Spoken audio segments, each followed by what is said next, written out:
बिहार के सरकारी कर्मचारियों और उनके परिजनों के लिए एक अच्छी खबर सामने आई है। केंद्र सरकार की तरह बिहार सरकार भी अब राज्य में नेशनल पेंशन स्कीम के तहत मृतक कर्मचारियों के आश्रितों को पारिवारिक पेंशन योजना का लाभ देने की योजना बना रही है। सरकार ने इसके लिए नियमावली बनाने के लिए वित्त विभाग को जिम्मेदारी भी सौंप दी है और मिली जानकारी के अनुसार वित्त विभाग के संसाधन सचिव की अध्यक्षता में गठित कमेटी इस महीने के अंत तक राज्य सरकार को अपनी रिपोर्ट सौंप देगी। नए बदलाव के अनुसार मृतक कर्मचारियों के आश्रितों को उनकी आखिरी वेतन भुगतान की 50% राशि पेंशन के तौर पर देने की योजना बनाई गई है। हालांकि इसका लाभ नए नियुक्त होने वाले कर्मचारियों को ही मिल पाएगा। बिहार के सरकारी कर्मचारियों के परिजनों के लिए एक अच्छी खबर है। केंद्र सरकार की तर्ज पर बिहार सरकार भी बिहार में नेशनल पेंशन स्कीम लागू करने की योजना बना रही है। इसके तहत अब जो मृतक कर्मचारी होंगे उनके आश्रितों को पुरानी पारिवारिक पेंशन योजना का लाभ मिल सकता है। इसकी नियमावली बनाने के लिए सरकार ने वित्त विभाग के संसाधन सचिव की अध्यक्षता में एक कमेटी का भी गठन किया है।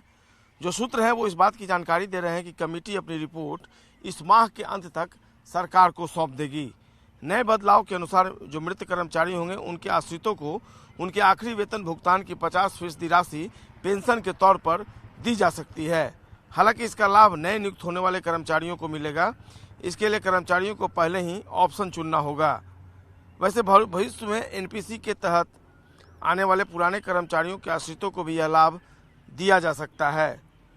केंद्र सरकार ने नए और पुराने सभी कर्मचारियों को यह फायदा फिलहाल दिया हुआ है।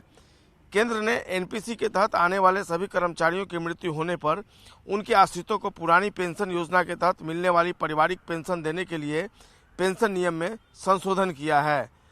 जो बदलाव है उसके अनुसार अगर किसी कर्मचारी की मौत हो जाती है तो उसके आश्रित को 7 साल तक बेसिक का 50% और महंगाई भत्ता बतौर पेंशन दिया जाएगा। 7 साल के बाद बेसिक का 30% और महंगाई भत्ता मिलेगा। यानी अगर किसी कर्मचारी की मौत के समय बेसिक 50,000 है तो आश्रित को 25,000 और महंगाई भत्ता 7 साल तक मिलता रहेगा।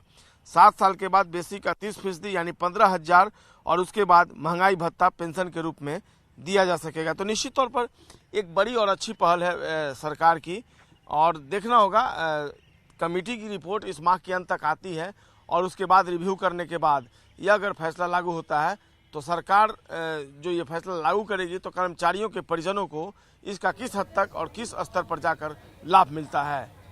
कैमरा पर्सन अजय दुबे के साथ संजय कुमार, न्यूज़ 18 पटना। और आज